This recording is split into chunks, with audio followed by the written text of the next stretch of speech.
បាទសូមគោរពជំរាបសួរពុកម៉ែបងប្អូនដែលតែងតែស្រឡាញ់និងគាំទ្រអភិរក្សភ្លេងខ្មែរបាទអញ្ចឹងយ៉ាងណាមិញថ្ងៃនេះឆ្លៀតឱកាសបាទជាមួយនឹងលោកគ្រូដើម្បីធ្វើការតេស្តសម្លេងឧបករណ៍ជូនពុកម៉ែបងប្អូន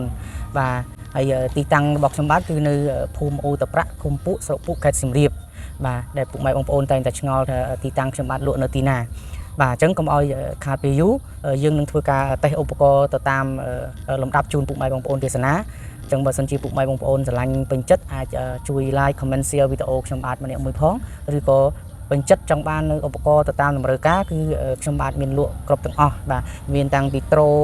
សោត្រូអ៊ូស្គរដៃតាខេខឹមដូចជារលាត្រូបាទខ្លុយពលូតត្រូជ័រត្រូបាទជ័រស្គរស្បែក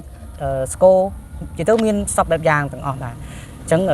ពុកម៉ែបងប្អូនសូមរីករាយសម្រាប់ในការតេស្តឧបករណ៍របស់យើងខ្ញុំដូចតទៅបាទពុកម៉ែបងប្អូនបាទត្រូទី1របស់យើងនេះគឺ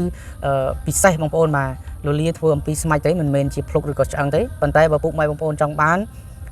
អាចកំងបានប៉ុន្តែមួយនេះគឺរលាស្មាច់ឈើគឺពិសេសបងប្អូនឈើទីយើងបងប្អូនងាយមានទេយូរមានម្ដងបាទហើយក្បាច់គឺ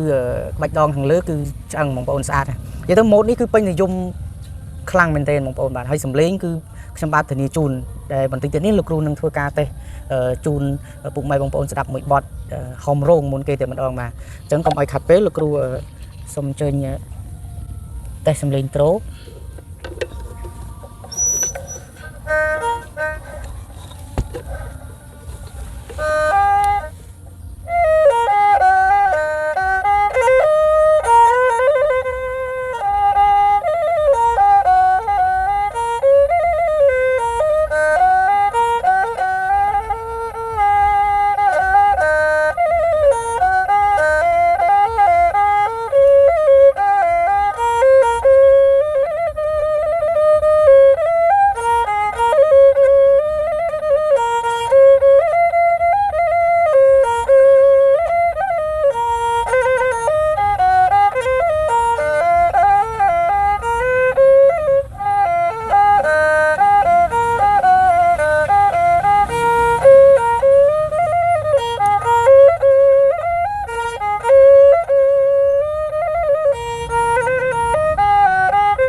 បាទពុកម៉ែបងប្អូនបាទត្រូទី2របស់យើងនេះគឺពុកម៉ែបងប្អូនឃើញរៀងខ្មៅនេះមិនមែនជាឈើខ្មៅទេហៅឈើកញ្ញូងប៉ុន្តែដោយសារតែលក្ខណៈថាច្រើនឆ្នាំបាទជាក្រាក់នេះអញ្ចឹងវាឡើងខ្មៅស្អាតបងប្អូនបាទលាស្មាច់ដូចគ្នាហើយលំដាប់គឺលេងអាជីពក្បាច់មានក្បាច់ដងឆ្អឹងក្បាច់ជើងដំរីនេះក៏ឆ្អឹងដែរបងប្អូនបាទលាស្មាច់អញ្ចឹងលោកគ្រូសូត្រធ្វើការតេស្តសំឡេងជូនឃ្លៀង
បាទពុកម៉ែបងប្អូនបាទអញ្ចឹងត្រូបន្ទាប់នេះគឺ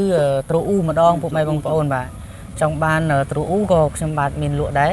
អញ្ចឹងម៉ូដនេះគឺពេញនិយមស្អាតមែនទែនបងប្អូនបាទអញ្ចឹងលោកគ្រូនឹងធ្វើការ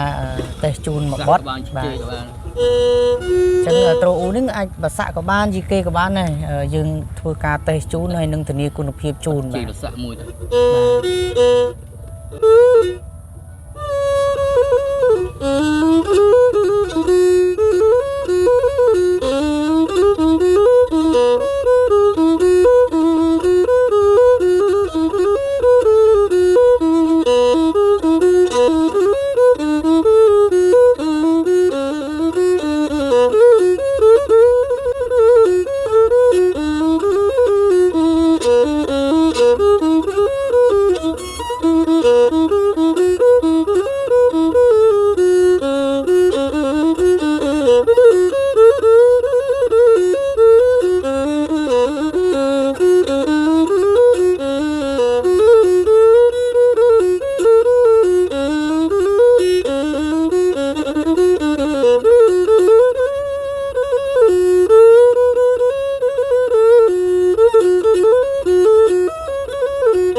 បាទពុកម៉ែបងប្អូនបាទនេះមកដើមទៀតហើយបងប្អូនបាទត្រូឈើកញ្ញូងហើយលលាកញ្ញូងបាទអញ្ចឹងពុកម៉ែបងប្អូនស្រឡាញ់បែបសស្មាច់នឹងក៏បានពុកម៉ែបងប្អូនស្រឡាញ់បែបលលាឈើមានឆ្លាក់ក្បាច់ចុងលលានេះក៏បានដែរបងប្អូនបាទដាស់ស្បែកពិសេសជូន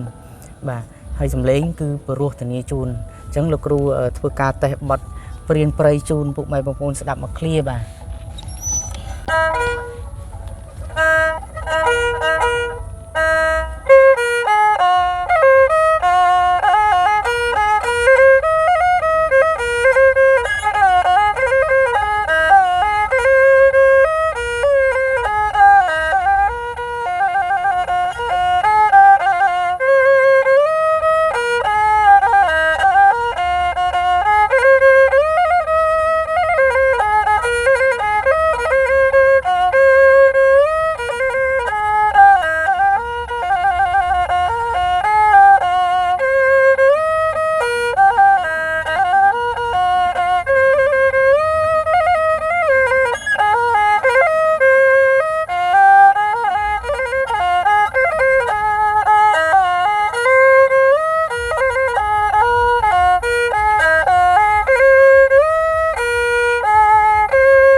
ពុកម៉ែបងប្អូនចុងក្រោយគេនេះស្គរដៃបងប្អូនបាទស្គរដៃក្លឹមឈើទៅសេកតែម្ដងបាទហើយខ្ញុំមានឈើខ្នុរផ្សេងទៀតលំដាប់សល្អល្អទាំងអស់អញ្ចឹងសូមធ្វើការតេស្តមកដើមនេះជូនពុកម៉ែបងប្អូនស្ដាប់បាទលោកគ្រូសូមអញ្ជើញ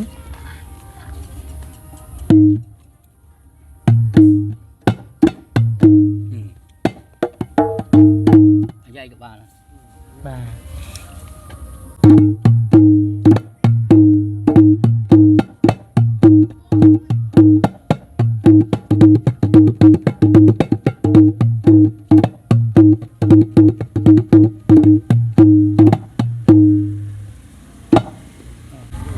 បាទពុកម៉ែបងប្អូនបាទអញ្ចឹងពុកម៉ែបងប្អូនបាន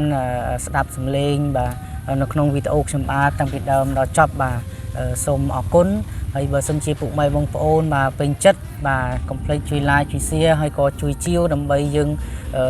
ជាការទ្រទ្រង់លើកស្ទួយនៅអភិរក្សភ្លេងខ្មែររបស់យើងទាំងអស់គ្នាបាទអញ្ចឹងថ្ងៃនេះខ្ញុំបាទជាមួយលោកគ្រូសូមអរគុណសូមជម្រាបលាបាទ